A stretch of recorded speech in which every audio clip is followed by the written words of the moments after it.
preview. Sir आज CP साहब के pass आए थे, ये सारा मामला क्या था बताइए जरा। ये मामला जो है 20 तारीख 12 महीना 2024 का है, शाम के 6:30 के बाद का है।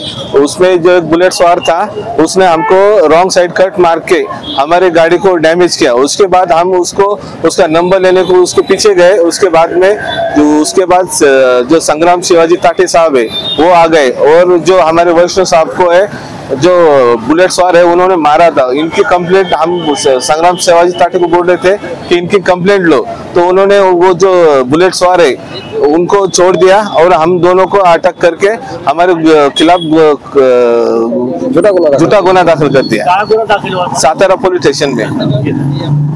बोलिए और क्या हुआ? ये होने की वजह से जो है तो इसमें वकील लोगों की बदनामी हुई। दूसरे दिन अखबार के अंदर जो है तो इन्होंने ड्रंक एंड ड्राइव करके गाड़ी चलाए करके ऐसा बहुत बड़ी न्यूज अखबार वालों ने लगाई, जिसकी वजह से सारे वकीलों की बदनामी हो गई, जबकि इन्होंने ऐसा किया नहीं था। एक तो न्यूज भी लगाने वालों ने गलत न्यूज लगाया और पुलिस वालों ने उनको झूठी खबर दी, इसलिए वो न्यूज वायरल हो गई। दूसरी बात यह है कि जब इन्होंने कोई गुनाह नहीं किया, वो जो बुलेट वाला था उसको वो जाना पहचाना था, वो संग्राम ताटे का, उसको छोड़ दिया गया और झूठा मुकदमा इन पर लगाने की वजह से जो है तो वकीलों की बदनामी हो गई।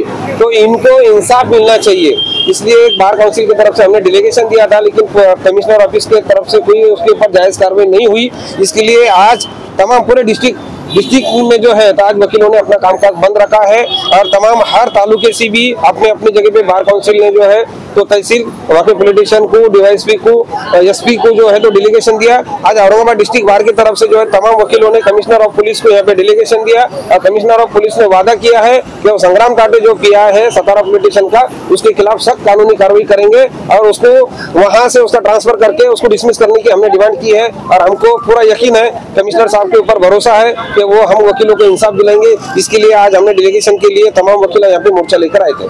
सर आपका नाम? सिद्धार्थ शशिनाथ बंसोड़े। सर आपका नाम बताइए। Advocate Shaikh Anees. Advocate thank you sir. Advocate Mamata Jhalte, ये जो सब कुछ हो रहा है हमारे एडवोकेट के खिलाफ, ये कई दिनों से चलते आ रहा है। ये एडवोकेट के अगर ये एडवोकेट को हुआ, दूसरे एडवोकेट के साथ हो रहा है, दूसरे एडवोकेट के साथ हो रहा है, तीसरे एडवोकेट के साथ हो रहा है। हम ये नहीं बोल रहे हम गलती में, तो हमको उसमें हमको बुलाओ मत पुलिस स्टेशन। अगर हम गलती में नहीं रहे तो भी हम हमारे ऊपर अननेसेसरी हमारे ऊपर FIR डाल ये कर रहे हैं, और ये कहीं नहीं तो कहीं हमारी बदनामी हो रही है। आज हमारी नहीं है बोले तो इसका मतलब हमारे क्लाइंट पे इफेक्ट हो रहा है ये सब चीज के लिए, और ये सब रुकना चाहिए।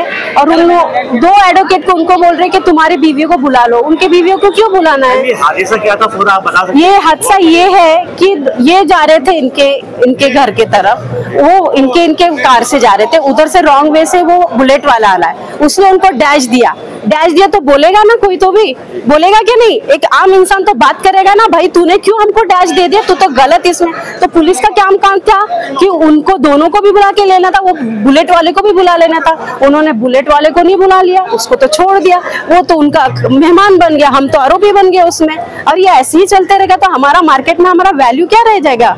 एडवोकेट बोले तो एक चिल्लर हो गया ना हम लोग। आपने कमिश्नर साहब से बात की तो CCTV फुटेज वगैरह कुछ आने क्या है उसमें कि सामने आ सकता है कुछ? उन लोगों के मोबाइल छीन ले एडवोकेट लोगों के, उन्होंने जब उनका वॉइस रिकॉर्ड किया ना तो पुलिस वाले ने, ताटे साहब ने उनका मोबाइल छीन लिया और उसका रिकॉर्ड ही उनका ये कर दिया। कमिश्नर साहब से क्या बात हुई है? कमिश्नर साहब से हमने बोले कि हमारे जो एडवोकेट के ऊपर जो हुआ है ये ऐसा होना नहीं चाहिए, ये गलत है और ये गलत के लिए हम सब खड़े रहने वाले। एक एडवोकेट रहने दो या 10 एडवोकेट रहेंगे, हम सब आज हमने पूरा काम बंद कर दिया। इवन हमने जजेस को बोला कि हम पेन डाउन काम करने वाले, हम काम ही नहीं करने वाले हैं। तो आज एडवोकेट्स का सारा काम बंद है? सब एडवोकेट्स के काम है, नो क्रॉस, नथिंग, सिर्फ जजेस बैठे हुए आज चेयर पे। मैम आपका नाम? मेरा नाम advocate Mamata Jhalte. Thank you. CP office आए थे, सॉरी सीपी ऑफिस आए थे, क्या वजह? सीपी ऑफिस येण्याचं कारण असं आहे की आमच्या 2 वकील बांधवांवर पोलिसांनी खोटा गुन्हा दाखल केला, त्याची कुठली शहानिशा न करता त्यांना पोलीस स्टेशनला नेलं, तिथे 1 तासभर बसून ठेवलं. एवढंच नाही तर त्यांच्या फॅमिलीलाही तिथे बोलून घेऊन अरे रवीची भाषा केली. तुम्ही कुठलीही चौकशी न करता, सखोल हे दाखल न करता, आणि त्यानंतर ते स्वतः सांगत होते की आम्ही स्वतः वकील आहोत आणि असं काही घटना आम्ही करणार नाही, तुम्ही या गोष्टीची व्यवस्थित चौकशी करा. परंतु त्यांनी कुठली चौकशी न करता सदर दोन्ही वकील बांधवांवर खोटा गुन्हा दाखल केला व त्यांच्यावर खोटी कारवाई करून गुन्हा दाखल केलेला आहे. या संदर्भात प्रशासनाने योग्य ते त्या पोलिसांवर कारवाई करावी असं म्हणून, म्हणजे यामध्ये वकिलांची जे आहे नामुष्की झालेली आहे. म्हणजे वकील म्हणजे काय की तुम्ही काही करणार, कशाही स्वरूपाचे त्यांच्यावर गुन्हे दाखल करणार, सांगत असताना कायद्याचं ज्ञान असताना देखील तुम्ही त्यांना न जुमानता खोटे गुन्हे दाखल केलेले आहे. हे जे समाजाच्या प्रतिष्ठेमध्ये चांगली गोष्ट नसल्या कारणामुळे आम्हाला असं म्हणायचं आहे की जे प्रशासनाने आमच्यावर अत्याचार केलेला आहे त्या संदर्भात प्रशासनाने चौकशी करून त्या संदर्भात पोलीस स्टेशनवर त्या ज्या PI असेल किंवा जे कॉन्स्टेबल ज्यांनी तो गुन्हा नोंद केलेला असेल त्या पोलिसांवर योग्य ती कारवाई करावी असं आश्वासन तर आयुक्तांनी दिलंच. परंतु आम्ही सर्वांनी देखील तो मोर्चा या संदर्भात काढलेला आहे की तुम्ही सखोल चौकशी करा आणि जे काही दोषी त्यामध्ये असेल, म्हणजे कुठलीही चौकशी न करता कोणावर गुन्हा दाखल करणे हे खरंच बदनामकारक आहे. कारण वकील हा एक समाजाचा प्रतिष्ठित व्यक्ती आहे, त्यामुळे तुम्ही सगळी चौकशी करूनच कुठलाही गुन्हा दाखल केला पाहिजे अशी आमची सर्व वकील बांधवांतर्फे, आमच्या बार असोसिएशन तर्फे व आमचे अध्यक्ष, सेक्रेटरी व माझं तमाम वकील बांधवांकडून आयुक्तांना आम्ही विनंती करून त्यांच्यावर कारवाई करण्याच्या आदेशासाठी आम्ही माननीय आयुक्तालयामध्ये आलेलो आहोत.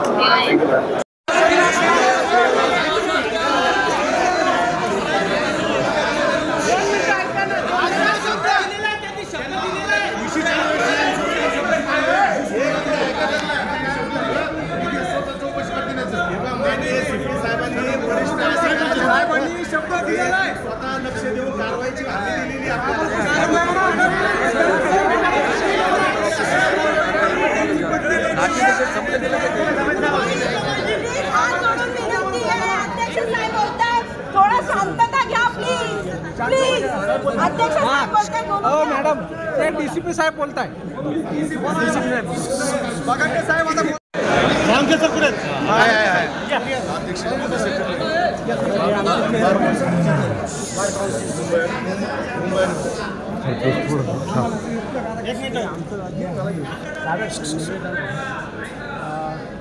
विषय असा होता की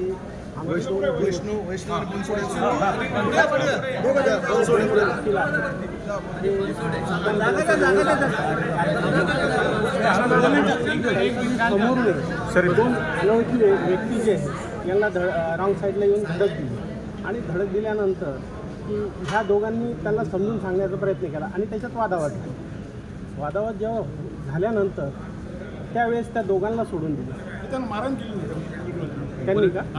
बुलेटवाल्यांनी यांना मारहाण केली आणि त्याच्यानंतर त्यांना तिथून ताठे साहेब आले. ताठे साहेबांनी तिथं बघितली, थांबले तिथं आणि त्यांच्याशी चर्चा केल्यानंतर त्या दोघांनाही सोडून दिल्यानंतर काय झालं की आम्हाला घेऊन गेले. आम्ही त्यांना म्हणजे यांनी विचारणा केली की त्यांना का सोडून देत आहेत, त्यांनाही तुम्ही पोलीस स्टेशनला घेऊन गेले.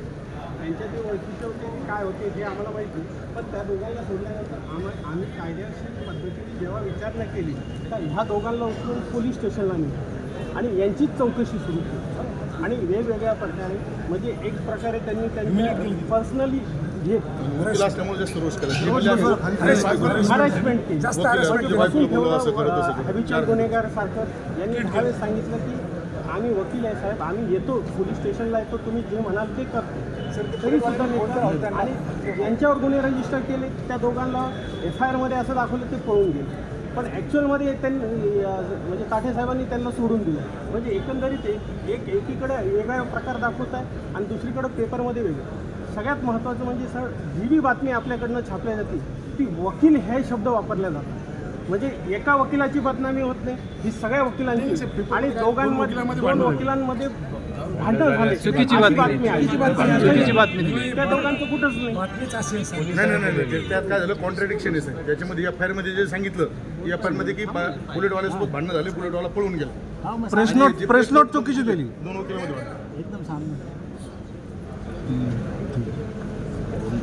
चला निवेदन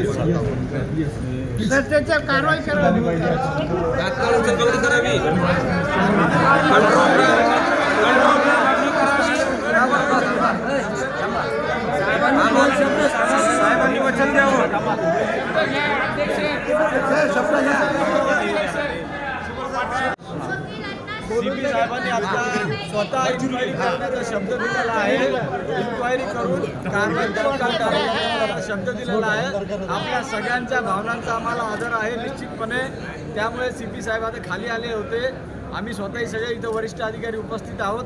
निश्चितपणे तुमच्या भावनांचा आदर करून योग्य ती कारवाई केली जाईल असे आश्वासन मी आपल्या सर्वांना देतो. जय हिंद, जय महाराष्ट्र. धन्यवाद.